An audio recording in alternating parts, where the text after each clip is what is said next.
Sometimes the greatest acts of kindness come from the loneliest hearts. When grief has hollowed you out, leaving behind only the echo of what once was, a single moment of compassion can change everything. Ben Carver had been alone on his Montana ranch for 3 years, ever since his wife passed. The silence had become his companion, the empty horse stalls, a reminder of dreams that died with her. But one evening, fate brought him a wounded Mustang collapsed by his water trough. Without hesitation, Ben knelt beside the suffering animal, offering water and gentle words he hadn't spoken in years. At dawn, something extraordinary happened that would transform his life forever. But what could move an entire wild herd to surround one man's ranch? Before we continue, tell us where you're tuning in from. And if this story touches you, please subscribe, because tomorrow I've saved something truly special. The morning light crept across the Bitterroot Valley like an old friend who'd forgotten how to knock. Ben Carver stood at his kitchen window, watching the shadows retreat from the pastures that stretched toward the distant peaks. His coffee had gone cold in his hands, a habit he'd developed over the past 3 years, getting lost in the landscape that once held so much promise. On the counter behind him, a simple gold band caught the early sunlight. Each morning, Ben would slip it off his finger and set it there, unable to wear it through the day's work, but equally unable to put it away. Martha's ring had been buried with her, but his remained, a daily reminder of vows that death had interrupted but never truly broken. The kitchen still smelled faintly of her lavender soap, though he knew that was impossible. Some mornings, he could almost hear her humming while she prepared breakfast, the way she'd done for 32 years of marriage. The way she'd done right up until that last morning, when the cancer finally claimed what the treatments couldn't save. Ben set his mug down and picked up the ring, rolling it between weathered fingers. The inscription inside had worn smooth, "Forever, M." She'd been practical about everything except love. Even picking out their wedding bands, she'd insisted on something simple, saying they'd need the money for the ranch. The horses, she'd said, their future. He slipped the ring back onto his finger and stepped outside onto the wraparound porch they'd built together, the 2nd year of their marriage. The boards creaked under his weight. 70 years of Montana winters and summers had left their mark on everything, including him. But the view hadn't changed. Rolling grassland stretched for miles, punctuated by copses of cottonwood and aspen that turned gold each fall, like nature's own celebration. Martha had loved this view. She'd sit right here in her wicker chair, still there collecting dust, and plan out their days. Which pasture to rotate the horses to, which fences needed mending, which foals showed the most promise. She'd had an eye for horses that bordered on mystical. Ben was the trainer, but Martha was the one who could spot a champion in a gangly yearling that looked like it might trip over its own hooves. The Carver Ranch had been something special once. Not the biggest spread in the valley, but one of the most respected. They'd specialized in quarter horses, breeding, training, and selling animals that ranchers across 3 states sought out. Ben had learned from his father, who'd learned from his father before him. 3 generations of Carver men who understood that working with horses wasn't about dominance, it was about partnership. Martha had understood that better than anyone. She'd grown up on a neighboring ranch, daughter of a man who believed horses were tools to be broken rather than partners to be earned. When she married Ben, she'd said it felt like coming home to a language she'd always known but never heard spoken aloud. Their first horse together had been a rescue, a Mustang mare. Someone had caught wild and tried to break with harsh methods. The animal had been half-starved, skittish, and mean as a cornered cat. Most people would have given up, but Martha had seen something in the mare's eyes. Trust wasn't dead, she'd said, just buried deep. It took them 6 months to earn that mare's friendship. 6 months of patient approaches, gentle touches, and countless hours of simply being present without demanding anything. When she finally allowed them to slip a halter over her head, Martha had cried. That mare became the foundation of their breeding program. 13 foals over her lifetime, each one carrying her intelligence and spirit. Ben walked to the edge of the porch and leaned against the railing. The barn stood about 50 yards away, its red paint faded to rust brown. Inside, empty stalls waited for horses that would never come. After Martha's funeral, Ben had sold their entire herd. He'd told himself it was practical. He couldn't manage alone what had taken 2 people to build. But the truth was simpler and more painful. Every horse reminded him of her. The neighboring ranches had changed hands twice since Martha's passing. Young families moving in from back east, drawn by some romantic notion of Montana life that rarely survived their first winter. They'd wave from their trucks when they passed on the county road, but Ben never waved back. Politeness required energy he didn't have to spare. Dr. Helen Rodriguez, the veterinarian who'd served the valley for 20 years, still stopped by occasionally. She'd known Martha well. They'd worked together on difficult births and tricky medical cases. Helen would bring coffee and conversation, trying to coax Ben back toward the world of the living. But her visits had grown less frequent as his responses grew more monosyllabic. "You can't grieve forever, Ben," she'd said during her last visit 6 months ago. "Martha wouldn't want this for you." He'd thanked her for the coffee and walked her to her truck without another word. Martha wouldn't want this, he knew that. She'd want him to find his way back to the horses, back to the land they'd loved together.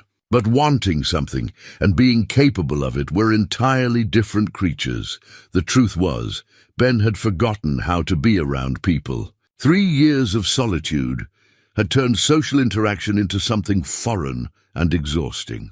Even simple transactions at the feed store in town became ordeals he'd put off until necessity forced his hand. The young clerk would try to make small talk, and Ben would find himself searching for words that used to come naturally. He spent his days maintaining the ranch infrastructure, mending fences that no longer held livestock, repairing buildings that housed only memories. The work kept his hands busy and his mind occupied, but it felt like tending a grave rather than nurturing something alive. The water trough near the barn had become his one concession to the possibility of life returning. He cleaned it weekly and kept it full, telling himself it was for the occasional deer or elk that wandered down from the hills. But sometimes, in his more honest moments, he wondered if he was keeping it ready for something else. Some sign that the partnership he'd shared with Martha, with the horses, with the land itself, might still have room for him. Evenings were the hardest. That's when the silence grew teeth, and the empty house felt like a physical weight pressing against his chest. He'd taken to staying outside until full darkness, sometimes falling asleep in Martha's chair with a blanket pulled over his shoulders. The night sounds of the valley, owls calling, coyotes singing in the distance, the whisper of wind through grass, were easier company than the echoes that lived inside the house. Tonight would be different, though he didn't know it yet. Tonight, the water trough he'd maintained out of habit and hope would finally serve its purpose. Tonight, a creature as wounded and isolated as he was would collapse beside it, and Ben would discover that his capacity for compassion hadn't died with his wife.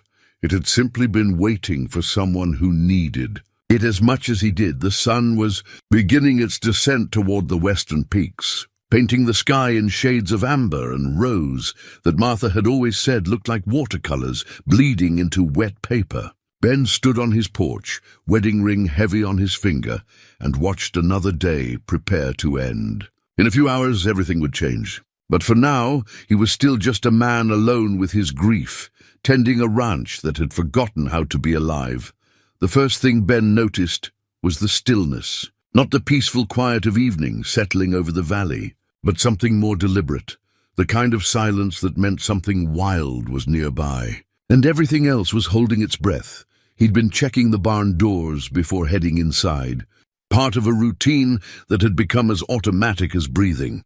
The sun had dropped behind the western peaks, leaving the sky painted in deep purples and golds.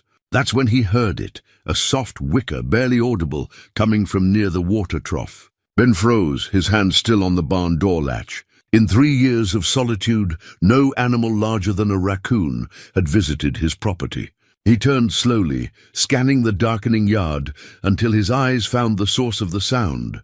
A horse lay crumpled beside the stone water trough, its dark coat barely distinguishable from the gathering shadows. Even from a distance, Ben could see the animal's labored breathing, the unnatural angle of its left foreleg. This wasn't a domestic horse that had wandered off from a neighboring ranch. The proportions were all wrong, too compact, too wild. This was a Mustang. For a moment, Ben stood paralyzed between instinct and self-preservation. He'd been alone for so long that even this unexpected encounter with a suffering animal felt overwhelming. Part of him wanted to retreat to the house, to pretend he hadn't seen anything. Let nature take its course. That's what he'd been doing with his own life for 3 years. But then the horse tried to lift its head toward the water, and something in that simple, desperate movement shattered the wall Ben had built around his heart.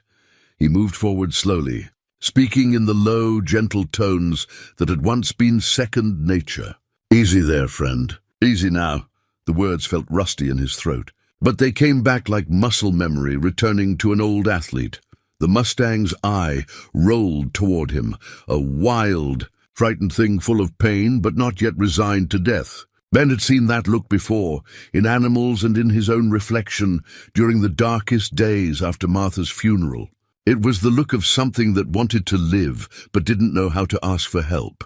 "I'm not going to hurt you," Ben whispered, dropping to one knee about 6 feet from the injured animal. "Just want to take a look." The horse was a stallion, probably 8 or 9 years old, with the sturdy build and intelligent eyes that marked him as a leader. His dark bay coat was matted with sweat and dust, and his left front leg bore an ugly gash just above the fetlock. The wound was fresh but not bleeding heavily, probably sustained in a fall or confrontation with barbed wire. What struck Ben most was the animal's dignity. Despite his obvious pain and vulnerability, the stallion held his head with the proud bearing of something that had never been conquered. This was no broken-down ranch horse. This was wild royalty, temporarily defeated but not diminished.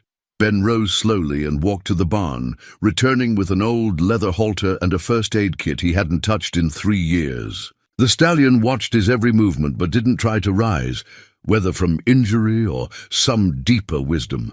Ben couldn't tell.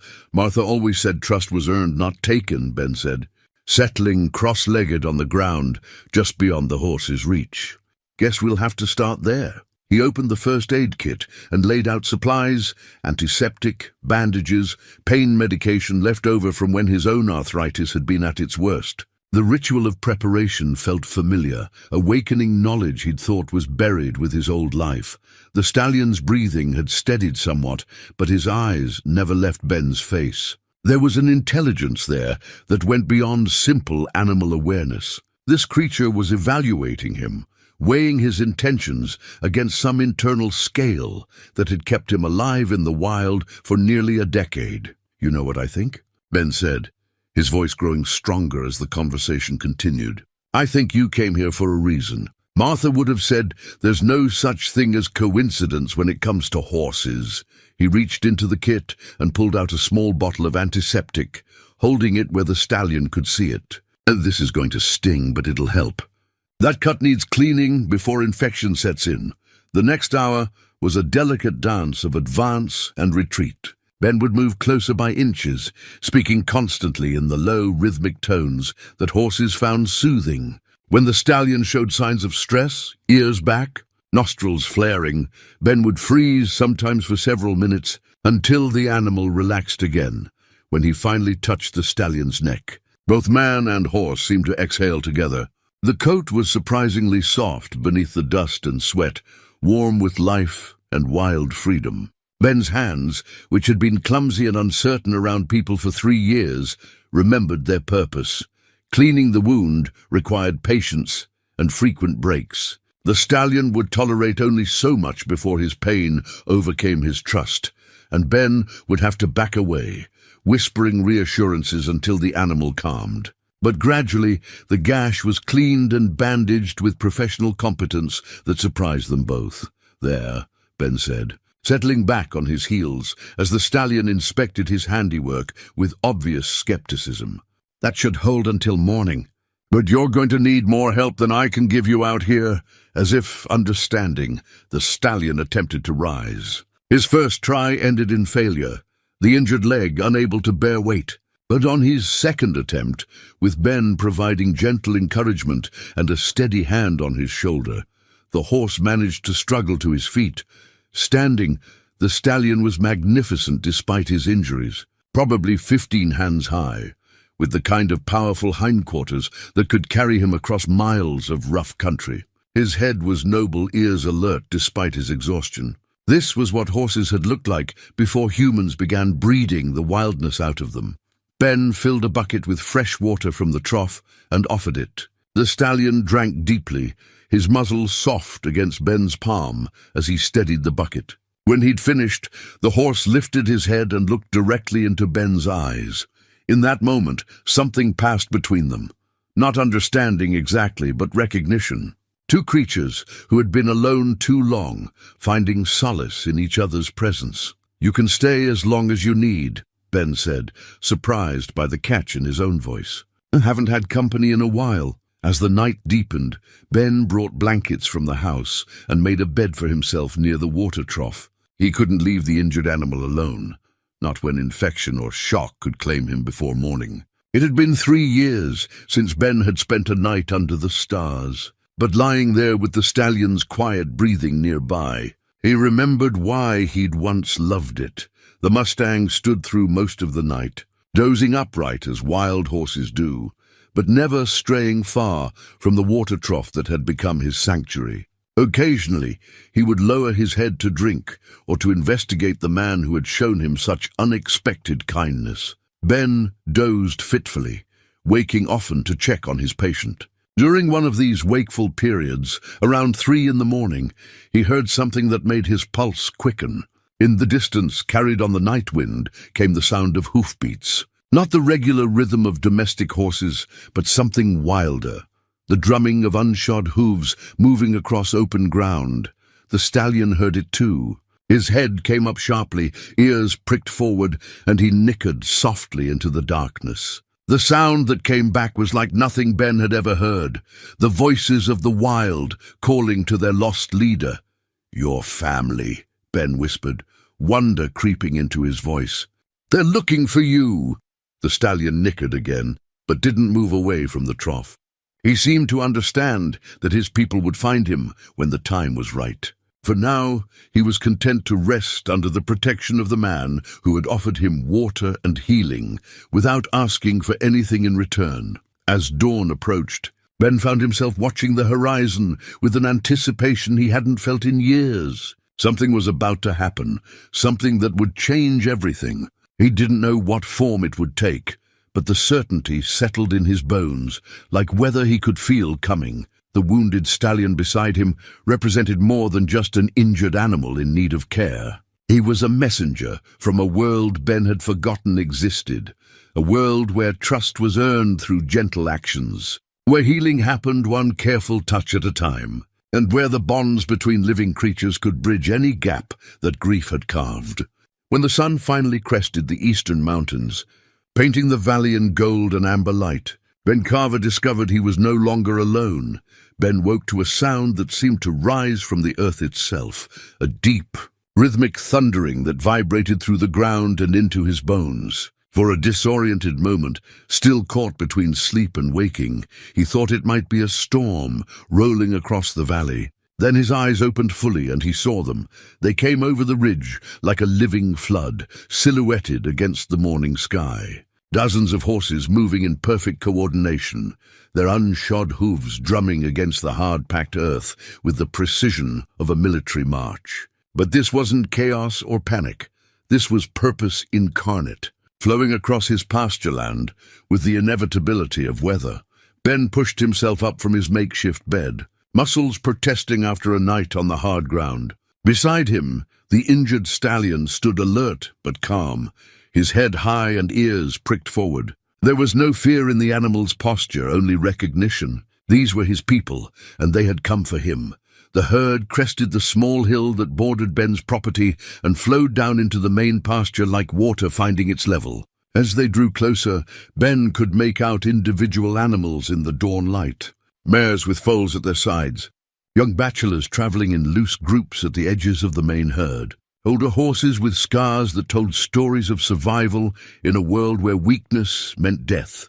At the front of the group, a magnificent black mare led the procession. She was older than the injured stallion beside Ben, her muzzle grey with age, but her bearing unmistakably regal. This was the matriarch, the decision-maker who had brought them all here in search of their missing leader. The herd arranged itself with military precision around Ben's ranch. Not randomly, not in the scattered pattern of grazing animals, but in a deliberate circle that encompassed his house, barn, and the water trough where their stallion stood watching. They faced inward, toward the center of their formation, as if standing guard. "Sweet Lord," Ben whispered, his voice barely audible above the settling sounds of 40-some horses finding their positions. In 30 years of working with domestic animals, he'd never witnessed anything like this. It was coordination that spoke of intelligence beyond simple herd instinct, communication that transcended anything he'd learned in veterinary textbooks.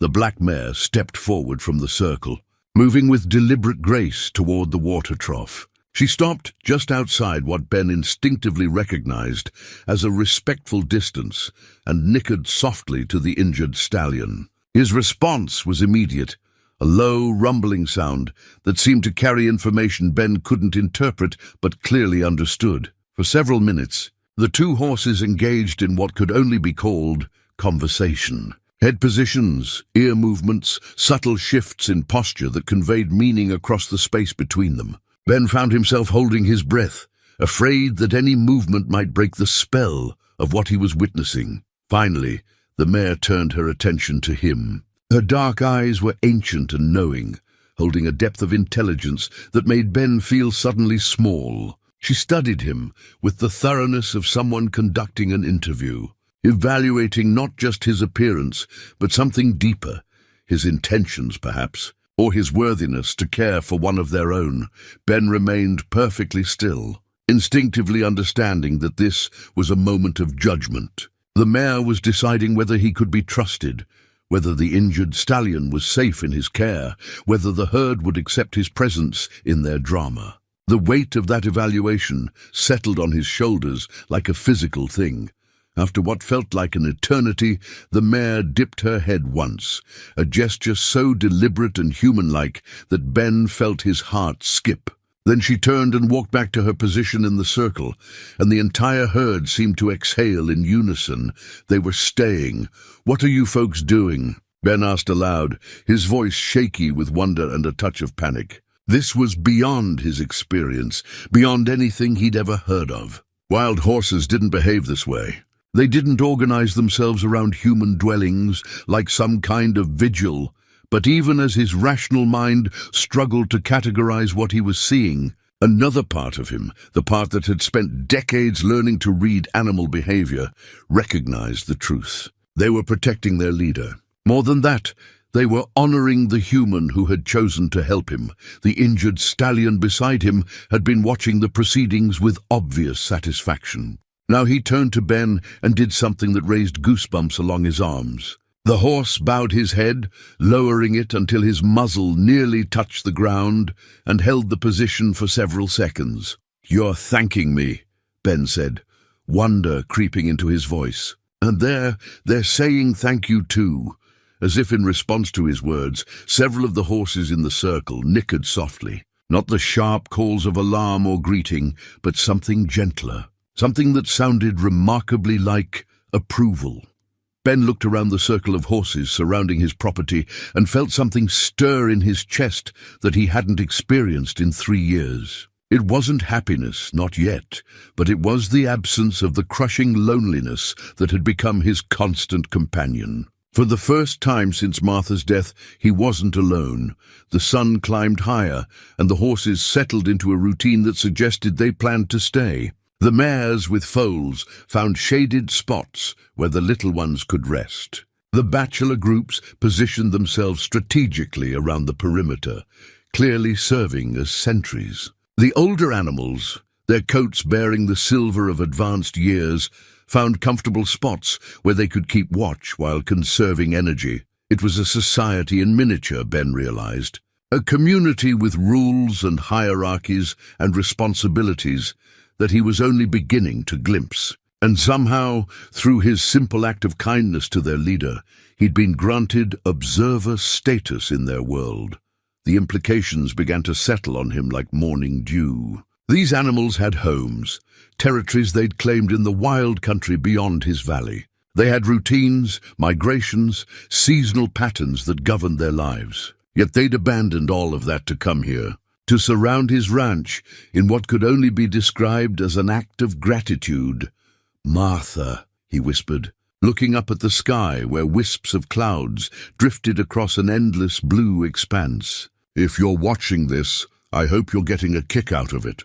You always said horses were smarter than most people gave them credit for." As if summoned by her name, a memory surfaced. Martha standing in this same spot 7 years ago, watching a small herd of elk graze in their upper pasture. "Animals know things we've forgotten," she'd said, her hand warm in his as they stood together in the early morning light. "They recognize kindness. They remember it. And sometimes, if we're very lucky, they return it." Looking around at the circle of wild horses that had chosen to honor his ranch with their presence, Ben felt the first crack in the wall he'd built around his heart. It wasn't much, just a hairline fracture that let in the smallest sliver of light. But it was a beginning. The injured stallion moved closer to him, favoring his wounded leg, but determined to close the distance between them. When he was near enough, the horse extended his muzzle and breathed softly against Ben's neck, a gesture of trust and affection that nearly brought tears to the old rancher's eyes. "All right." "A friend," Ben said, his voice thick with emotion. "I guess we're in this together now, whatever this is." Around them, the wild herd maintained their vigil, and Ben Carver began to understand that his life had just taken a turn he never could have anticipated. The question now was whether he had the courage to follow where it led. By noon, the reality of Ben's situation had begun to set in with a weight that pressed against his chest like altitude sickness. 43 wild horses had effectively claimed his ranch as their temporary home, and he had no idea what that meant legally, practically, or financially.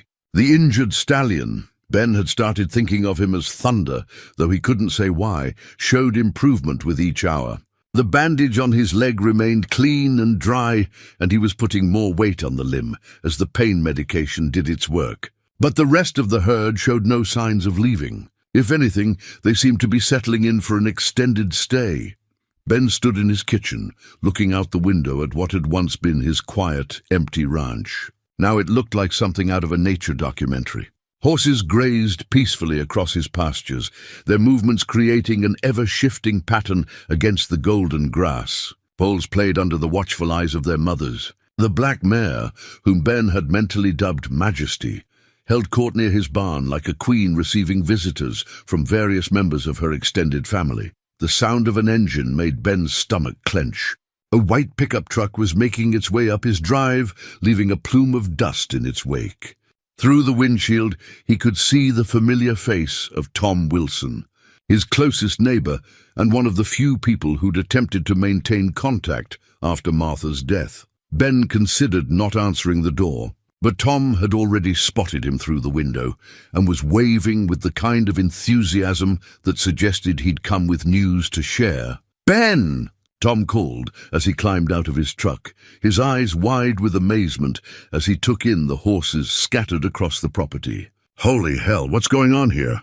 Did you buy yourself a circus?" "Morning, Tom," Ben said, stepping onto the porch but staying near the door, close enough to retreat if necessary.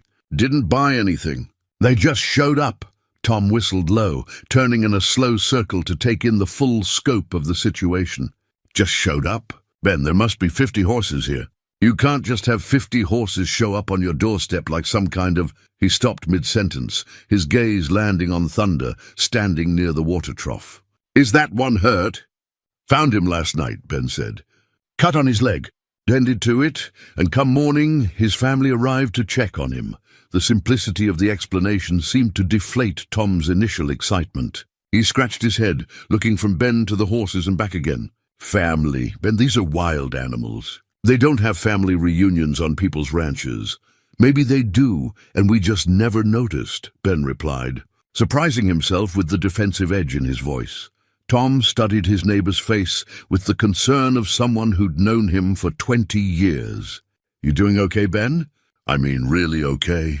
Because this is, well, it's pretty unusual. Before Ben could respond, another vehicle appeared on the horizon. This one was moving faster, its urgency apparent even from a distance. As it drew closer, Ben could see it was Sheriff Dale Morrison's patrol car.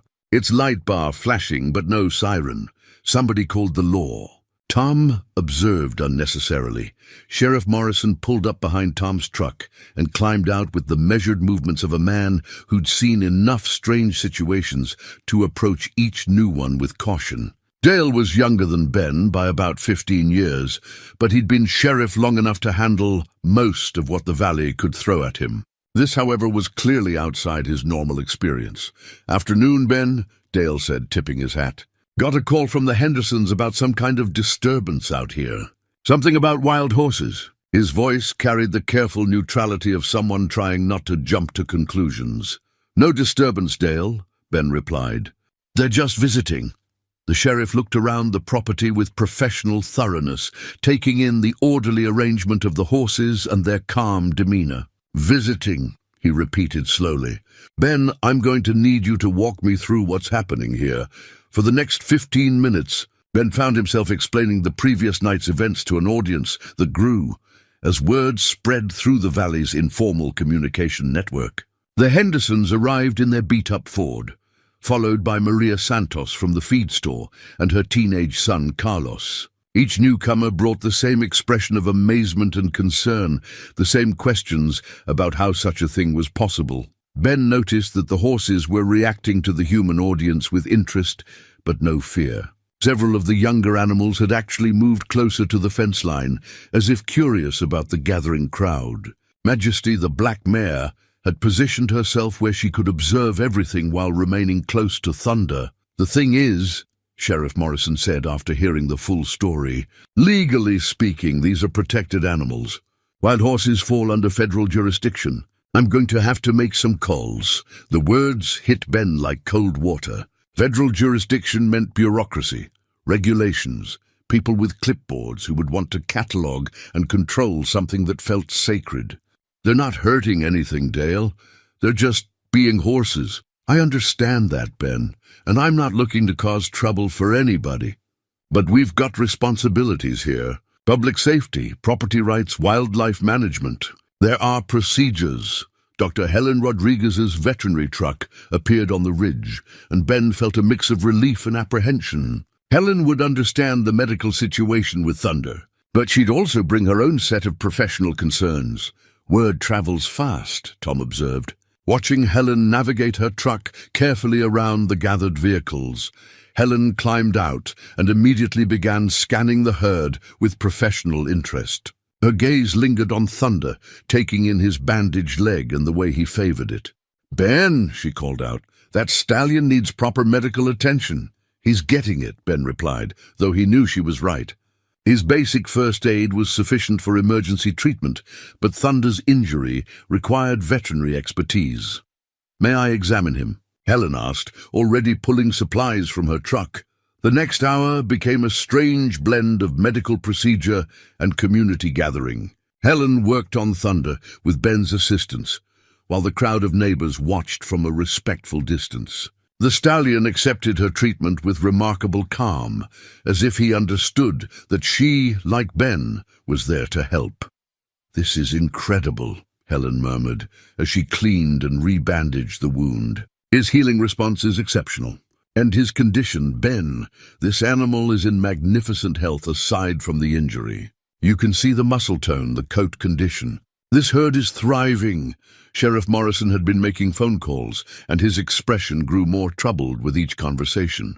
"Ben," he said, approaching as Helen finished her work, "I've got to be honest with you. The State Wildlife Department wants to send someone out.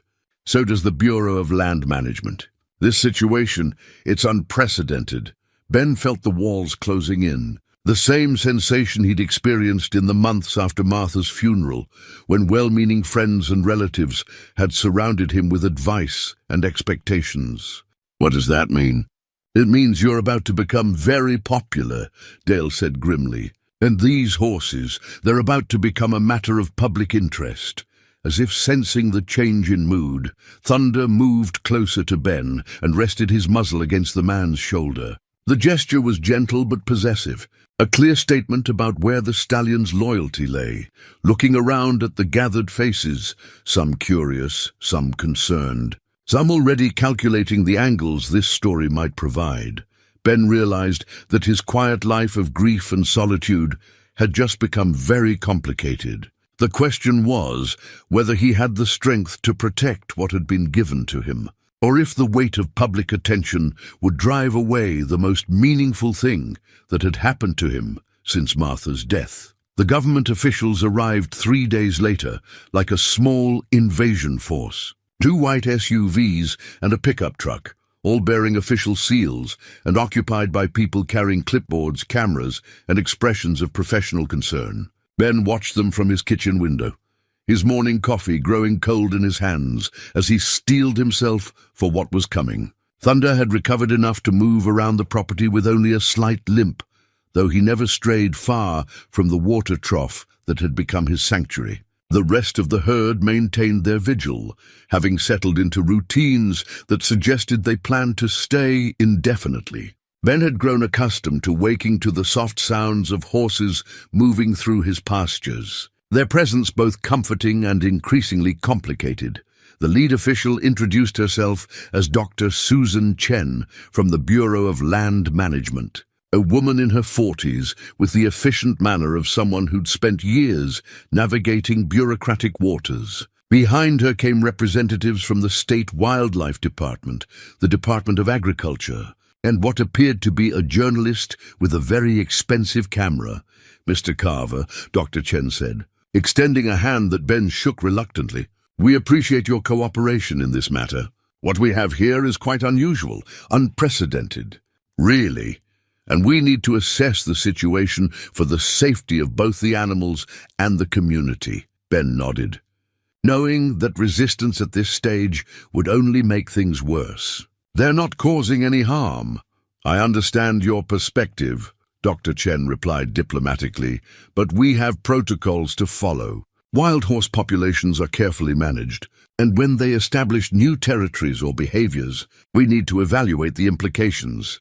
The next several hours felt like an interrogation disguised as a conversation. Officials measured his property, photographed the horses from multiple angles, and asked detailed questions about every aspect of the past 3 days. They wanted to know about Thunder's injury, the herd's behavior patterns, even Ben's own background and qualifications to handle the situation. Through it all, the horses remained remarkably calm. Several of the younger animals seemed genuinely curious about the visitors, approaching the fence line to investigate the strange new humans.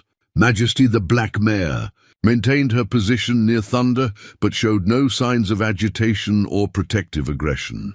"Their behavior is extraordinary," admitted Dr. Sarah Wayne from the Wildlife Department, watching a group of foals play near the barn. "I've studied wild horse populations for 15 years, and I've never seen anything like this level of organization and purposefulness." "They're protecting him," Ben said, nodding toward Thunder. "That's all." "It's more than that," Dr. Wayne insisted. "Look at how they've arranged themselves. This isn't random grazing or temporary shelter seeking. This is a deliberate choice to establish a presence here. The question is why." Ben could have told them why, but he doubted they'd understand. The horses had recognized something in him that he was only beginning to rediscover himself, a capacity for healing that extended beyond bandaging wounds. They saw the man he'd been before grief hollowed him out, and they were betting on his ability to find that person again. Dr. Helen Rodriguez arrived in the afternoon, having been contacted by the officials for her professional assessment. Her presence brought Ben a measure of relief. At least one person in the growing crowd understood the situation from a perspective that wasn't purely regulatory. The stallion's injury is healing exceptionally well, Helen reported after a thorough examination. Mr. Carver's initial treatment was exactly appropriate, and the animal shows no signs of stress or malnourishment. In fact, the entire herd appears to be in excellent condition. That supports our preliminary assessment, Dr. Chen said, making notes on her tablet. These animals aren't in distress. They're here by choice. The journalist, a young woman named Rebecca Martinez from the regional newspaper, had been quietly documenting everything with professional detachment. Now she approached Ben with the careful manner of someone trying to extract a story without appearing invasive. "Mr. Carver," she said, "can you tell me what it's been like living with this herd on your property? How has it changed your daily routine?" Ben looked out at the horses scattered across his pastures, some grazing peacefully, others resting in the shade of the cottonwoods. 3 days ago, this land had been empty except for memories. Now it was alive with purpose and presence in a way he hadn't experienced since Martha's death. "It's like the ranch remembered how to breathe," he said finally. Surprised by his own honesty, Rebecca's pen stilled above her notebook. "Can you explain that?" "My wife and we raised horses here for 30 years. After she passed, I sold them all. The place felt dead without her. But these horses, they brought something back. Not the same thing, but something." He paused, struggling to articulate feelings he was still discovering. "They reminded me that the land doesn't stop being alive just because the people do." The officials exchanged glances that Ben couldn't interpret. Dr. Chen cleared her throat diplomatically. "Mr. Carver, while we appreciate the spiritual aspect of this situation, we have practical concerns. Wild horse populations must be managed to prevent overgrazing, disease transmission, and conflicts with human activities. This herd can't simply remain here indefinitely. Why not?" The question came out more sharply than Ben intended. "They're not damaging anything. They're not interfering with anyone else's property. And they're clearly not interested in leaving, because it sets a precedent," Dr. Wayne explained. "If wild horses can establish permanent residence on private property without oversight, it undermines the entire management system we've developed to protect them." Ben felt anger rising in his chest, the first strong emotion he'd experienced in years that wasn't rooted in grief. "Protect them from what? Living free? Making their own choices about where they belong?" "From starvation during harsh winters," Dr. Chen said patiently. "From overpopulation that leads to resource depletion. From conflicts with humans that result in injury or death. These animals need management, Mr. Carver, even if they don't always appreciate it." Thunder, as if sensing the tension in the conversation, moved closer to the group of humans. He walked directly to Ben and pressed his muzzle against the man's chest, a gesture of trust and affection that brought sudden quiet to the discussion. "He's bonded with you," Dr. Wayne observed with professional interest. "That's remarkable for a wild animal. It suggests a level of intelligence and emotional capacity that we're only beginning to understand. Martha always said horses were smarter than most people," Ben said, his hand moving automatically to stroke Thunder's neck. "Maybe we're the ones who need managing." The comment drew a small smile from Rebecca, but the officials maintained their serious expressions. They had procedures to follow, forms to complete, decisions to make about the future of the herd that had chosen Ben's ranch as their temporary kingdom. As evening approached and the visitors prepared to leave, Dr. Chen pulled Ben aside for a private conversation.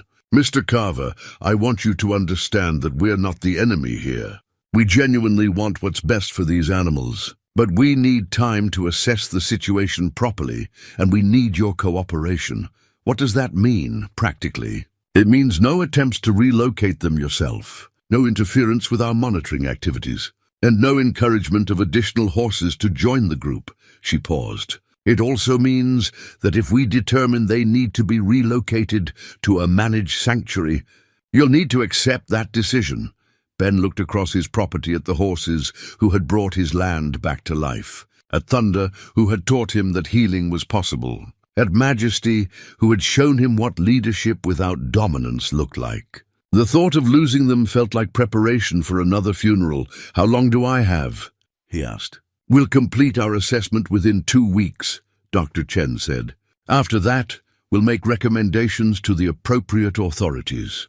2 weeks to discover if the miracle that had arrived at his water trough would be allowed to remain, or if bureaucratic necessity would scatter the herd back to wherever wild things go when humans decide they don't belong. The story broke in the regional newspaper 2 days later with a headline that made Ben wince. Wild horses stage unprecedented vigil at Montana Ranch. Rebecca Martinez had written a piece that was both factually accurate and emotionally compelling. But Ben hadn't anticipated how quickly the attention would escalate. By the second day after publication, his phone, which had sat silent for months at a time over the past 3 years, rang constantly. Local television stations wanted interviews. Wildlife photographers requested permission to document the herd. A children's book author called asking about movie rights. The quiet isolation Ben had cultivated so carefully was crumbling under the weight of public fascination. "You're famous." "Neighbor," Tom Wilson said, finding Ben in the barn where he'd retreated from the chaos. "Saw you on the morning news in Helena." They're calling it a remarkable display of animal intelligence and gratitude.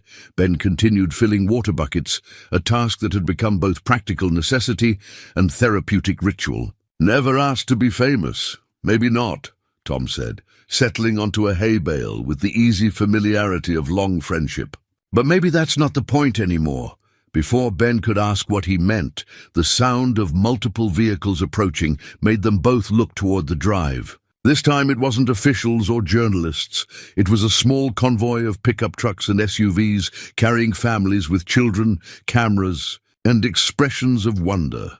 "They're here to see the horses," Tom observed unnecessarily. Ben felt his chest tighten with the old anxiety that had kept him isolated since Martha's death. Dealing with government officials was one thing. They had procedures to follow and jobs to do. But this was different. These were people seeking something from him, and he wasn't sure he had anything to give.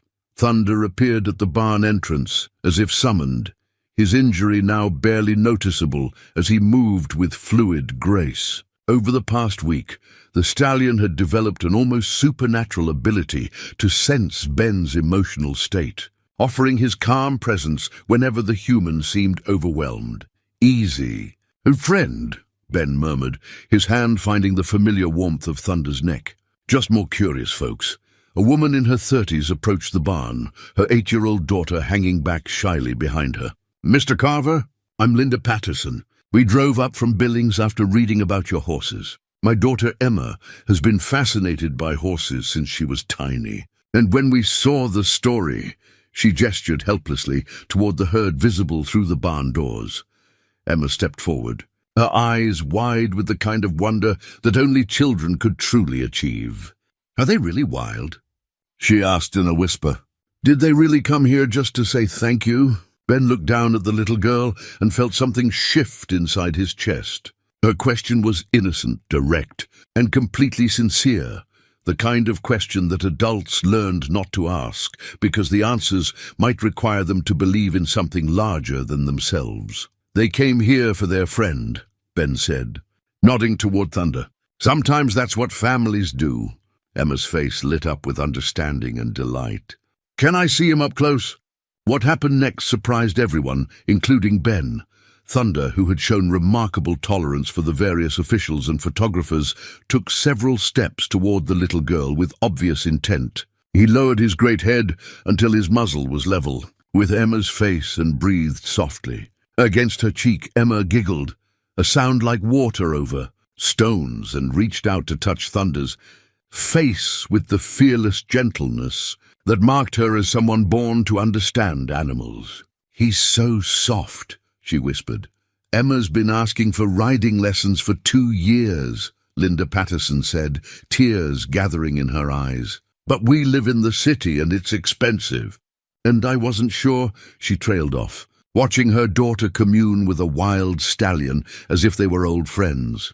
More families had gathered, drawn by the sight of a child interacting safely with an animal that should have been dangerous. Ben found himself surrounded by parents and children, all asking questions, all seeking some kind of connection to the miracle unfolding on his ranch. "How do you do it?" asked a teenage boy whose mother had driven him 3 hours for this visit. "How do you get wild animals to trust you?" Ben looked around at the expectant faces and realized he was being asked to be something he'd never been: a teacher, a guide, someone who could explain the inexplicable. The thought terrified him, but Thunder's steady presence at his shoulder gave him courage to try. "You don't get them to trust you," he said slowly. "You earn it. One breath at a time, one moment at a time. You show them that you're not there to take anything from them, just to offer what you can." "Like water?" Emma asked, still stroking Thunder's neck. "Like water," Ben agreed. "Like kindness. Like patience when they're afraid." An older man with calloused hands and intelligent eyes stepped forward. "I'm David Clearwater," he said, extending his hand. "I work with the Northern Plains Wildlife Sanctuary. We've been following this story with great interest."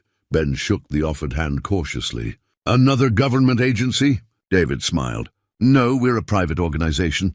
We provide educational programs about wildlife conservation, habitat protection, that sort of thing. What you've got here, this relationship between wild animals and a human caregiver, it's exactly the kind of story that could change how people think about conservation." "I'm not trying to change anything," Ben said. "I just helped an injured horse. And that simple act of compassion has created something extraordinary," David continued. "Do you realize what you could teach people? Families like these, children like Emma, they're hungry for real connection with the natural world. You could show them what that looks like." The idea sat uneasily on Ben's shoulders. He'd spent 3 years avoiding human connection, and now someone was suggesting he invite it in wholesale. "I wouldn't know how to teach anyone anything." "You wouldn't have to lecture," David assured him. "Just let people observe. Let them see how you interact with the horses, how the horses respond to gentle treatment. Experience is the best teacher." Dr. Helen Rodriguez arrived as the conversation continued, her veterinary truck navigating carefully around the growing crowd of visitors. She climbed out with professional efficiency, but paused when she saw the scene unfolding near the barn. "Helen!" Ben called out, grateful for her familiar presence. "Thought you should check on Thunder's progress." "I can see his progress from here," Helen said, watching the stallion accept gentle touches from a half-dozen children who had gathered around him like he was a large, patient dog. "Ben, what you've accomplished here, it's remarkable." "I didn't accomplish anything. I just didn't interfere. Sometimes that's the greatest accomplishment of all," Helen said softly. She moved closer, lowering her voice so the families couldn't overhear. "Ben, I've been thinking about something. These people, these families, they're not just here to see the horses. They're here because this place, this story, represents something they're missing in their own lives." Ben looked around at the visitors scattered across his property. Parents watching their children interact with wild animals, elderly couples holding hands as they observed the herd grazing peacefully in the afternoon light. Teenagers putting away their phones to focus on something real and immediate and beautiful. What are they missing? "Connection," Helen said simply. "Real connection. To the natural world, to each other, to something larger than their daily routine. You've created a place where that's possible." Thunder nickered softly, drawing Ben's attention back to the present moment. The stallion was looking at him with those ancient, intelligent eyes, and in their depths Ben saw something that took his breath away. Not dependence or gratitude, but partnership. An invitation to become something more than he'd been. "Martha would have loved this," Ben said quietly, surprised by the steadiness in his own voice. "Yes," Helen agreed. "She would have. And she would have told you to trust it." As the afternoon wore on and the visitors gradually departed, each family thanking Ben for an experience they'd clearly never forget, he found himself standing in the center of his property, surrounded by wild horses and feeling something he hadn't experienced since his wife's funeral. He felt needed. The call came at 6:30 in the morning, jarring Ben from the deepest sleep he'd experienced in years. Dr. Chen's voice carried an urgency that immediately banished any lingering drowsiness. Mr. Carver, we need you to meet us at your property immediately. Don't approach the herd until we arrive. This is extremely important. Ben dressed quickly, his mind racing through possibilities. Had something happened to one of the horses? Was Thunder's injury worse than they'd thought? He stepped onto his porch to find the herd arranged in their usual formation, but there was something different about their behavior. They stood more alert than usual, heads raised and ears pricked forward, all facing the same direction. 3 government vehicles arrived within minutes of each other, followed by Dr. Rodriguez's familiar truck. The officials moved with the kind of coordinated efficiency that suggested they'd been planning this visit carefully. Dr. Chen approached Ben with an expression he couldn't read. Mr. Carver, we've made a discovery that changes everything about this situation. What kind of discovery? Yesterday, we received genetic analysis results from hair samples we collected during our initial assessment, Dr. Wayne explained, joining the conversation. What we found is, well, it's unprecedented. Ben felt his stomach clench. Are they sick? Is there some kind of disease? No, nothing like that, Dr. Chen assured him quickly. Mr. Carver, these horses aren't just any wild herd. They're descendants of a bloodline we thought had been lost forever. The words didn't immediately make sense to Ben. Lost? Dr. Wayne pulled out a tablet and scrolled to a document filled with scientific terminology and genetic diagrams. In the 1870s, there was a legendary stallion known as Windwalker. He was said to be the greatest of the wild horses, possessing intelligence and physical abilities that bordered on the mythical. Windwalker founded a bloodline that produced some of the most remarkable horses ever documented in the American West. I don't understand what this has to do with... Windwalker's bloodline was presumed extinct, Dr. Chen interrupted. The last confirmed descendant died in captivity in 1923, but these horses, your Thunder in particular, carry genetic markers that prove they're direct descendants of that legendary bloodline. Ben looked out at Thunder, who was watching the proceedings with his usual calm intelligence. You're saying he's special?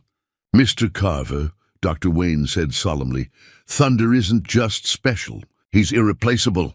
He and this herd represent the resurrection of a bloodline that wildlife geneticists have dreamed of rediscovering for nearly a century. The implications began to cascade through Ben's mind like dominoes falling. What does that mean for them? Dr. Chen and Dr. Wayne exchanged glances that made Ben's chest tighten with apprehension. It means they can't stay here, Dr. Chen said gently. This herd needs to be relocated to a protected breeding facility immediately. Their genetic material is too valuable to risk in an uncontrolled environment. Breeding facility? Ben felt anger rising in his chest. You mean prison? We mean safety, Dr. Wayne corrected. Mr. Carver, do you understand what we're telling you? This bloodline could revolutionize our understanding of wild horse genetics. These animals could be the key to strengthening wild populations across the entire western United States, and all it costs is their freedom. Dr. Chen's voice took on the patient tone of someone explaining an unpleasant necessity to a child. Freedom without genetic diversity leads to extinction. Mr. Carver, these horses have a responsibility to their species that transcends individual liberty. Dr. Rodriguez, who had been quietly listening to the exchange, stepped forward with obvious concern. How soon are we talking about relocation? The transport vehicles will arrive tomorrow morning, Dr. Wayne replied. We've already made arrangements with the National Wild Horse Research Center in Nevada. They have facilities specifically designed for genetic preservation programs. Tomorrow. The word hit Ben like a physical blow. After everything that had happened, the healing, the trust, the sense of purpose he'd rediscovered, they wanted to tear it all away in less than 24 hours. No, Ben said quietly. The officials looked at him with surprise. I'm sorry? Dr. Chen said. No, Ben repeated, his voice growing stronger. You can't take them. Mr. Carver, I understand your attachment, but this isn't a matter of personal preference. This is a federal wildlife management decision based on scientific necessity. Ben walked toward Thunder, who immediately moved to meet him. The stallion's muzzle found his shoulder in the gesture of affection that had become as natural as breathing between them.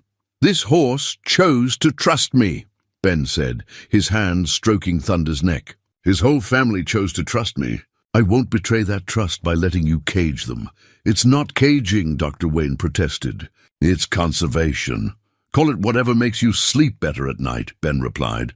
"But I know what I'm seeing. These animals came here because they needed help, and they stayed because they found something worth staying for. You want to take that away and call it science." Dr. Chen's professional patience was beginning to show cracks. "Mr. Carver, you don't seem to understand. This isn't a request. Under federal wildlife protection statutes, we have the authority to relocate these animals with or without your consent. Then you'll have to do it without my cooperation." The standoff that followed was broken by an unexpected voice. David Clearwater from the Northern Plains Wildlife Sanctuary approached the group, having arrived without Ben noticing. "Excuse me," David said, his tone respectful but firm. "I couldn't help but overhear your conversation. May I suggest an alternative?" Dr. Chen turned to him with barely concealed irritation. "This is a federal matter, Mr. Clearwater. Private organizations don't have jurisdiction here." "No, but we do have resources," David replied calmly. "And we have a proposition that might serve everyone's interests." He produced a folder, thick with documents, and spread several papers on the tailgate of Ben's truck. "What if these horses could contribute to genetic conservation efforts without being removed from their chosen habitat?" Dr. Wayne leaned forward with obvious skepticism. "That's not possible. Genetic preservation requires controlled breeding environments."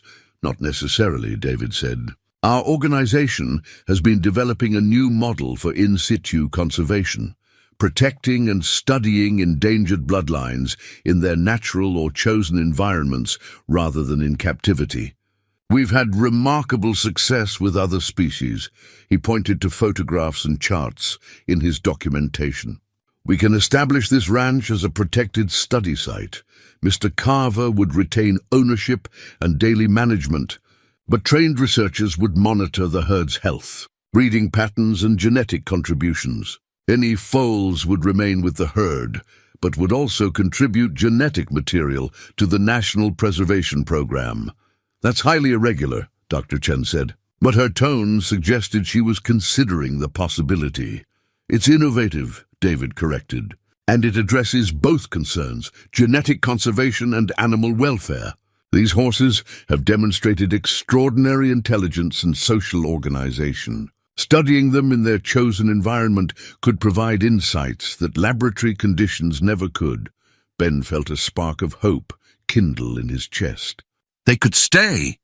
"They could stay," David confirmed, "but it would mean accepting responsibility for their care, their protection, and their contribution to conservation efforts. It would mean opening your ranch to researchers, educators, and carefully managed public access. It would mean becoming a partner in their preservation rather than just their caretaker." Thunder moved closer to Ben, as if sensing the importance of the moment. Around the property, the rest of the herd maintained their watchful positions, their presence a reminder of what hung in the balance. "Mr. Carver," Dr. Chen said carefully, "if you're seriously considering this alternative, you need to understand the implications. This wouldn't be a temporary arrangement. You'd be committing to a long-term partnership with multiple organizations. Your privacy, your independence, they'd be permanently altered." Ben looked around at the horses that had brought his ranch back to life, at Thunder, who had taught him that healing was possible, at the vast Montana landscape that Martha had loved. Then he thought about the children who had visited, the wonder in their eyes as they connected with something wild and beautiful. "My wife always said the land doesn't belong to us," he said finally. "We belong to it. Maybe it's time I started acting like it." The paperwork spread across Ben's kitchen table looked like the blueprint for dismantling his life as he'd known it. Legal documents, conservation agreements, educational program contracts, and liability waivers, each page representing another layer of commitment to a future he couldn't quite imagine. David Clearwater sat across from him, Patient as granite as Ben worked through the implications of what he was considering. Outside, the sun was setting over the Bitterroot Valley, painting the horses in golden light as they grazed peacefully across his property. Thunder stood near the water trough, his injury now just a memory. His presence as constant as Ben's own shadow. "Take me through it one more time," Ben said, rubbing his temples where a headache had been building all afternoon. David leaned forward, his voice carrying the careful precision of someone who understood that details mattered. The ranch would be designated as a private conservation sanctuary under federal protection. You'd retain ownership and primary management authority, but the property would be subject to conservation easements that prevent development or sale to non-conservation entities. Meaning, I could never sell to someone who might turn it into condos. Correct. The land would be protected in perpetuity. In exchange, the federal government provides tax benefits, and our organization provides funding for infrastructure improvements, veterinary care, and educational programs. Ben picked up the next document.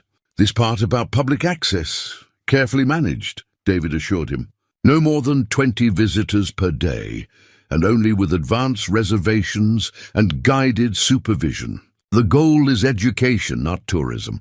We want people to understand what they're seeing, not just gawk at it." The phone rang, and Ben glanced at the caller ID with resignation. Ever since the story about Thunder's bloodline had broken, the calls had been constant. This time it was Sheriff Morrison. "Ben, I've got some news you need to hear," Dale said without preamble. "There's been a development with the federal people." "What kind of development?" "The kind where they're losing patience with negotiations. Word is, if you don't sign their relocation order by tomorrow morning, they're prepared to move forward with mandatory seizure." Ben felt his stomach drop. "They can do that?" "Under the Endangered Species Act, if an animal population is deemed critical to species survival, federal authorities have broad powers." "I'm sorry, Ben. I tried to buy you more time, but their superiors in Washington are applying pressure." After Dale hung up, the kitchen fell silent, except for the ticking of the wall clock Martha had bought at an antique store in Missoula. Each second felt weighted with decision, with the approaching moment when he'd have to choose between safety and principle. "They're not bluffing," David said quietly. "I've seen this before with other endangered populations. Once bureaucratic momentum builds, it's almost impossible to stop.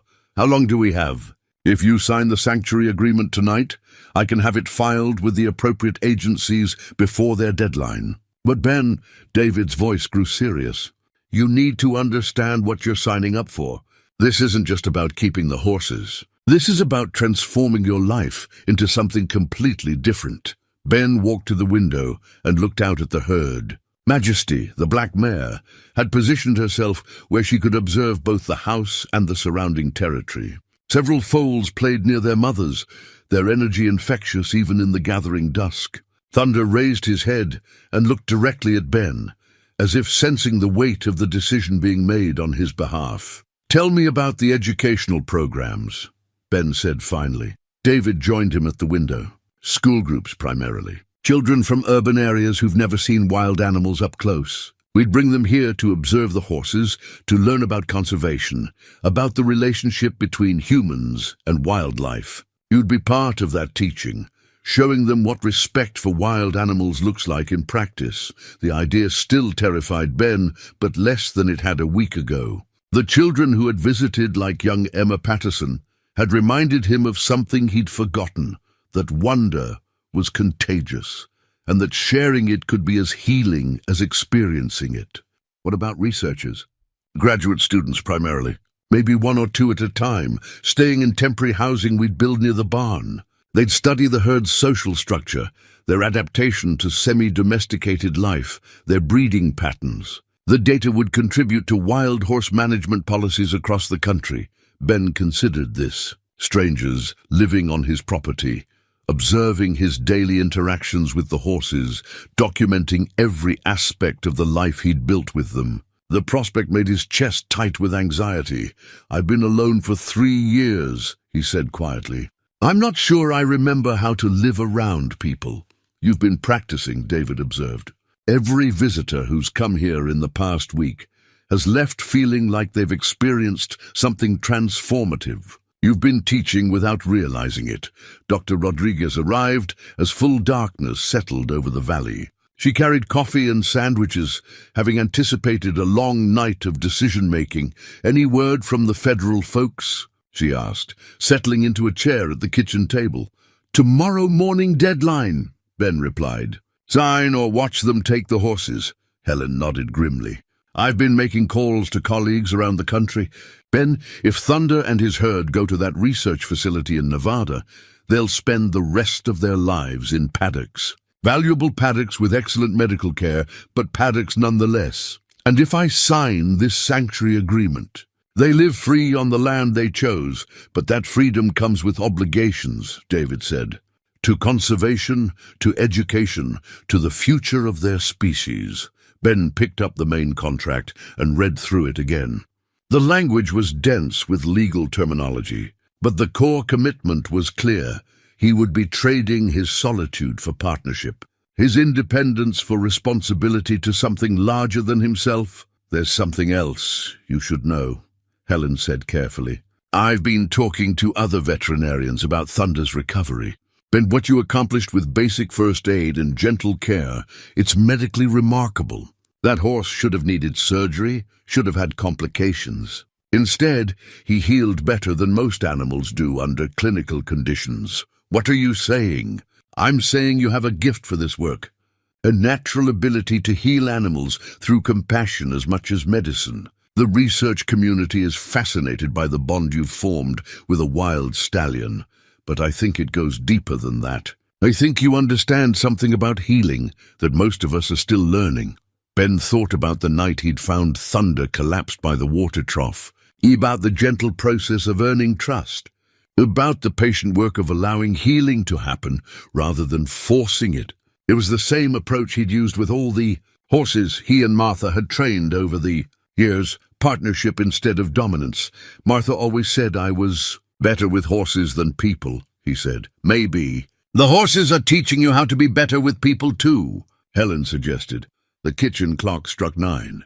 Outside, he could see the silhouettes of the horses settling into their nighttime routine. Some would sleep lying down, others would doze standing up, but all would remain alert to potential threats. They trusted him to keep watch from the house, just as he trusted them to alert him to anything unusual. "If I do this," Ben said slowly, "if I sign this agreement, what happens to my grief?" The question surprised both David and Helen.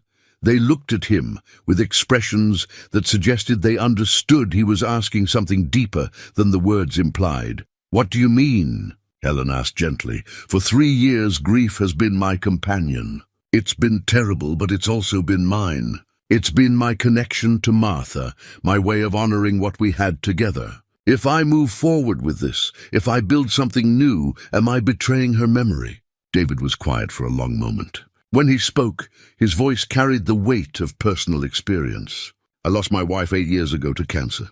For the first few years, I thought moving forward meant leaving her behind. But I was wrong. Moving forward means carrying the best of what she gave you into whatever comes next." "Martha loved horses," Ben said, his voice thick with emotion. "She loved this land. She loved teaching children about the natural world. If she were here, she'd tell you to sign the papers," Helen finished gently. "She'd tell you that love isn't preserved in isolation, it's multiplied by sharing it." Ben walked to the counter where Martha's wedding ring caught the kitchen light each morning. Tomorrow, whatever happened, his life would be irrevocably different. The question was whether he had the courage to choose transformation over preservation, growth over safety. Thunder nickered softly outside the window, and Ben found himself smiling despite everything. That sound had become as familiar as his own heartbeat, a reminder that healing was possible, that trust could be earned, that wild things could choose to stay if they found what they were looking for. "All right," he said, reaching for the pen David had placed beside the documents. "Let's see what we can build together." But even as he spoke the words, Ben knew that the hardest part wasn't the decision, it was having the faith to live with the consequences. Dawn arrived with an unseasonable chill that made Ben's breath visible as he stepped onto his porch. The signed sanctuary agreement lay on his kitchen table, but the federal transport trucks would arrive within the hour, and he still wasn't certain which decision would govern the day's events. Thunder stood near the water trough, his head high and alert, as if he too sensed the importance of this morning. The rest of the herd had arranged themselves in their protective formation, but there was something different about their positioning, tighter, more defensive, as though they could sense approaching change. Ben's phone rang as he was filling his coffee cup with shaking hands. David Clearwater's voice carried the urgency of someone who had been awake most of the night. "Ben, the paperwork went through. The sanctuary designation is officially filed, but Dr. Chen's people are claiming it came too late. They're saying the transport order takes precedence. What does that mean? It means we're going to have to fight this out in real time, with the horses watching." 3 large transport trailers appeared on the horizon, followed by the now familiar convoy of government vehicles. Ben felt his heart rate spike as the reality of the confrontation settled on him. In his mind, he'd imagined a quiet, bureaucratic resolution. The sight of actual horse trailers made everything viscerally real. Dr. Chen emerged from the lead SUV with obvious determination, but her expression softened when she saw Ben waiting on his porch. "Mr. Carver, I want you to know that none of us take pleasure in this, but these animals are too important to risk in an uncontrolled environment." "The environment isn't uncontrolled," Ben replied, gesturing toward the herd. "Look at them. They've chosen their place, their protector, their way of life. That's not chaos, that's intelligence." Dr. Wayne joined the conversation, her clipboard already in hand. "Intelligence doesn't negate the need for genetic preservation protocols, Mr. Carver. These horses represent millions of years of evolutionary adaptation. We can't gamble that heritage on sentiment." David arrived in his pickup, bringing Sheriff Morrison and Dr. Rodriguez with him. The gathering felt like the prelude to a battle, with the horses as silent witnesses to the human drama unfolding around them. "Dr. Chen," David said, approaching with the confidence of someone who held winning cards. "I trust you received our filed sanctuary agreement?" "We did," Dr. Chen replied curtly, "and we're prepared to challenge it in federal court. Until that challenge is resolved, a relocation order stands." "Actually," Sheriff Morrison interjected, "that's not quite accurate." He produced a document from his jacket. "This is a temporary restraining order from the federal district court, preventing any action against these animals until the sanctuary status can be properly reviewed." Ben felt a surge of hope, but Dr. Chen's expression didn't change. "Sheriff, I appreciate your local authority, but federal wildlife management supersedes county jurisdiction. We have transport authorization from Washington. The standoff might have continued indefinitely, but Thunder chose that moment to act." The stallion walked slowly toward the gathering of humans, his gait unhurried but purposeful. He stopped directly between the 2 groups, facing the transport trailers, and planted himself like a living barrier. One by one, the other horses began to move, not in panic or aggression, but with the same deliberate purpose Thunder had shown. They flowed across the pasture like a slow-moving river, positioning themselves in a line between the trailers and their leader. "Remarkable," Dr. Wayne whispered, her scientific training overriding her official position. "They're protecting him, not from predators or competing stallions, but from us." Majesty, the black mare, took a position at Thunder's right shoulder. Her age and dignity were unmistakable, and when she looked directly at Dr. Chen, there was something almost human in her gaze, a mother's fierce protectiveness mixed with aristocratic disdain. "They understand what's happening," Ben said quietly. "They know what those trailers mean." Dr. Chen stared at the line of horses blocking access to their leader, her professional composure beginning to crack. "We can work around them. The transport crew has experience with reluctant animals. You'll have to tranquilize them," Dr. Rodriguez said bluntly. "All of them. And even then, forcing wild animals into captivity against their will. Do you understand the psychological trauma that causes?" For the first time, uncertainty flickered across Dr. Chen's face. She looked from the horses to Ben, then to the growing crowd of onlookers who had gathered to witness the confrontation. News trucks had arrived, cameras rolling, and the story was being broadcast live across the region.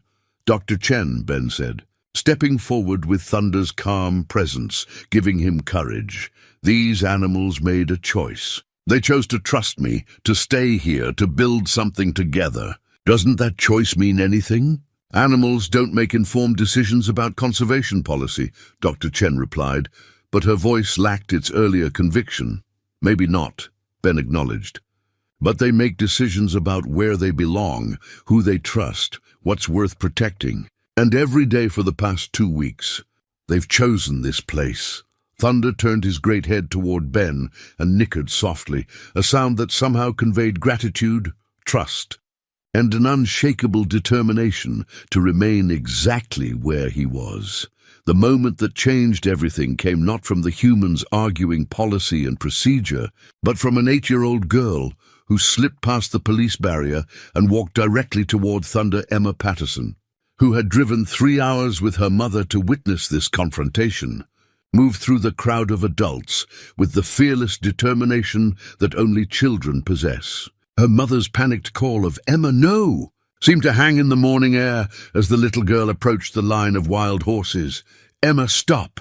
Dr. Chen commanded, but the child was already beyond the reach of adult authority. Thunder saw her coming. The great stallion turned his attention from the transport trailers to the small figure walking toward him with complete trust. When Emma reached out her hand, Thunder lowered his massive head and breathed softly against her palm. "He remembers me," Emma said, her clear voice carrying across the sudden silence. "He knows I'm his friend." The image was undeniable. A wild stallion, supposedly dangerous and unpredictable, accepting the gentle touch of a child while dozens of adults watched in breathless amazement. News cameras captured every second, and even the transport crew had stopped their preparations to stare. Dr. Chen looked from Emma to Thunder, then to Ben, her professional certainty visibly cracking. This is not standard protocol." "Maybe that's the point," Ben said gently. "Maybe standard protocol doesn't account for everything." Emma turned to face the crowd of adults, her small hand still resting on Thunder's neck. "Why do you want to take him away? He's happy here." "They're all happy here." The question, asked with a child's directness, seemed to slice through all the bureaucratic complexity and reach the heart of the matter. Dr. Wayne stepped forward, her voice unusually gentle. "Emma, these horses are very special. We want to make sure they're safe, that they have babies who will grow up healthy and strong." "But they are having babies," Emma replied, pointing toward a mare with a young foal at her side. "And they chose Mr. Ben to take care of them. Doesn't that count for something?"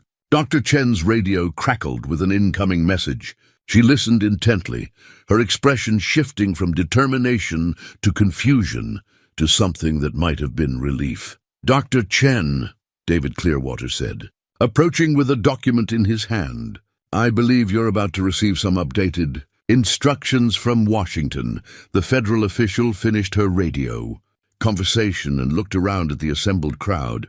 The horses maintaining their protective formation, the child standing fearlessly among wild animals, the cameras documenting every moment of an unprecedented standoff. "That was the Secretary of the Interior's office," she announced.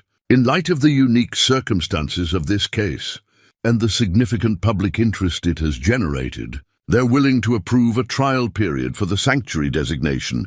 Ben felt his knees nearly buckle with relief. "What does that mean?"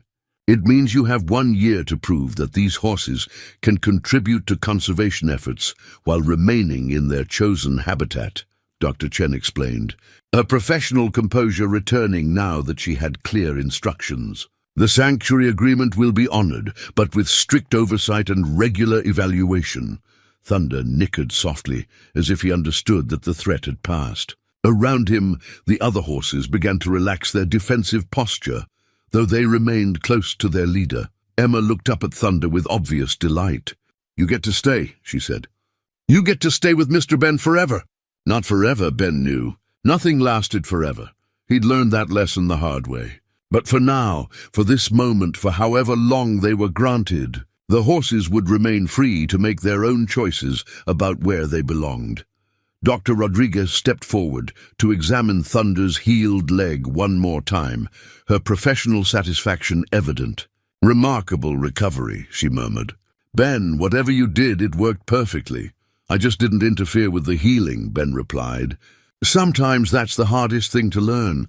As the transport trailers prepared to leave empty and the government officials packed away their relocation orders, Ben found himself surrounded by neighbors and strangers who had come to witness what many were already calling a miracle. But Ben knew it wasn't a miracle. It was simply the result of choosing compassion over control, trust over fear, healing over hiding. Thunder had taught him that broken things could become whole again, that isolation wasn't the same as safety, and that sometimes the greatest strength came from admitting you needed help. The herd began to disperse across the pasture, returning to their natural rhythms now that the crisis had passed. But Thunder remained near Ben, his presence a steady reminder of the partnership they'd forged and the responsibility they now shared. Tomorrow would bring new challenges, researchers to accommodate, educational programs to develop, visitors to guide through their first encounters with wild horses. But today had proven something Ben had almost forgotten, that with patience, respect, and courage, even the most impossible situations could transform into something beautiful. Emma's mother finally reached her daughter, scooping her up with relief and exasperation. But as they walked back toward their car, Emma looked over her shoulder at Ben and Thunder. "Thank you for saving them," she called out. Ben waved back, understanding that salvation had flowed in both directions. The horses had saved him just as surely as he'd saved them. 6 months later, Ben stood in the same spot where he'd first discovered Thunder collapse by the water trough. But the world around him had transformed in ways he never could have imagined. The weathered stone basin still held fresh water, but now it served as the centerpiece of what visitors had begun calling the sanctuary, a place where wild horses lived free and humans learned what partnership with nature could look like. The morning routine had evolved to accommodate both solitude and purpose. Ben still rose before dawn, still made his coffee in Martha's kitchen, still slipped his wedding ring onto his finger as the sun painted the valley in gold and amber light. But now his mornings included checking on 2 graduate students who lived in the small cabin David's organization had built near the barn, reviewing the day's educational visits, and consulting with Dr. Rodriguez about the health of 3 new foals born since spring. Thunder approached as Ben filled the water trough, the stallion's presence still as comforting as it had been that first night 6 months ago. The injury that had brought them together was now just a faint scar, barely visible unless you knew where to look. But the bond they'd forged remained as strong as ever, a partnership built on mutual respect and sustained by daily choice. "Morning, friend," Ben murmured, his hand finding the familiar warmth of Thunder's neck. Big day today. The herd had grown to 53 horses with the addition of 2 small family groups that had joined them in late spring. The newcomers had been accepted with the same deliberate grace that characterized everything about Majesty's leadership. She was getting older. Dr. Rodriguez estimated her age at 22, but her authority remained absolute and her wisdom undeniable. Sarah Chen, one of the graduate students studying the herd's social dynamics, emerged from the cabin with her daily observation notes. The young woman had been skeptical when she first arrived, convinced that semi-domesticated horses couldn't provide meaningful data about wild behavior. 6 months of watching the herd's sophisticated social interactions had changed her perspective entirely. "Ben," she called out, "you need to see what Thunder did yesterday evening." She showed him video footage captured by the motion-activated cameras placed around the property. In the recording, a young colt had become separated from his mother during a thunderstorm and was calling frantically in the darkness. Thunder had found the lost foal and guided him back to the herd. not with force or dominance, but with the patient leadership of someone who understood that every member of the community mattered. "He's not just healing physically," Sarah observed. "He's teaching." The other stallions watch how he handles conflict resolution, how he protects without intimidating, how he leads through example rather than aggression. Ben nodded, remembering Martha's words about horses being smarter than most people realized. Thunder had become more than a rescued animal. He was an ambassador for his species, demonstrating what wild horses could accomplish when they felt safe enough to express their full intelligence. The morning's first visitor was Emma Patterson, now 9 years old, and a regular volunteer who helped guide younger children through their first encounters with the horses. She'd convinced her parents to drive up from Billings every other weekend, and Ben had watched her confidence bloom as she learned to read the subtle signs of equine communication. "Mr. Ben," Emma called out, running toward him with the boundless energy of childhood. "Guess what? Thunder let me brush his mane yesterday, and Sarah says that means he really trusts me." "That's quite an honor," Ben agreed solemnly. "Thunder doesn't let just anyone tend to his appearance." As if summoned by his name, Thunder moved closer and lowered his head so Emma could stroke his forehead. The gesture never failed to amaze the adults who witnessed it, a wild stallion allowing a child to touch him with complete trust. The day brought its usual rhythm of activity. A school group from Missoula arrived for their scheduled educational visit. 23rd graders wide-eyed with wonder as Ben explained how to approach wild horses with respect. Dr. Rodriguez stopped by to check on a mare who was expecting her first foal. David Clearwater called with updates on federal funding that would allow them to expand their educational programs. But it was during the quiet evening hours, after the visitors had departed and the graduate students had retreated to their cabin, that Ben found his deepest satisfaction. He would sit on his porch, Martha's chair beside him, still empty but no longer painful, and watch the herd settle into their nighttime routines. Thunder often grazed near the house during these evening hours, close enough for conversation, but free to move wherever instinct called him. Sometimes Ben would share the day's events with the stallion, finding that speaking his thoughts aloud helped him process the remarkable changes in his life. "You know," he said to Thunder one evening as autumn painted the cottonwoods gold, "I spent 3 years thinking grief was something to carry alone. Turns out it was something to carry forward." Thunder raised his head from grazing and looked at Ben with those ancient knowing eyes. In their depths, Ben saw recognition of a truth they'd both learned, that healing wasn't about forgetting the past or replacing what was lost, but about finding the courage to build something new while honoring what came before. The water trough gleamed in the fading light, its weathered stone surface bearing witness to the cycle of seasons and the passage of time. It had been there when Ben and Martha first built their dream, had remained when grief nearly destroyed him, and now served as the foundation for a purpose he never could have imagined. As stars began to appear over the Bitterroot Valley, Ben reflected on the unexpected trajectory of his life. 6 months ago, he'd been a man alone with his memories, tending a ranch that existed more as monument than living enterprise. Now he was part of something larger, a guardian, a teacher, a partner in an ongoing experiment in trust between species. The horses settled into their nighttime arrangement, some sleeping, others maintaining watch, all secure in their chosen sanctuary. Tomorrow would bring new challenges, new visitors, new opportunities to demonstrate that wildness and wisdom could coexist when approached with respect and patience. But tonight, as the mountain air carried the soft sounds of contented horses and the distant call of a great horned owl, Ben Carver sat on his porch and felt something he hadn't experienced since Martha's death. He felt like he was exactly where he belonged, doing exactly what he was meant to do.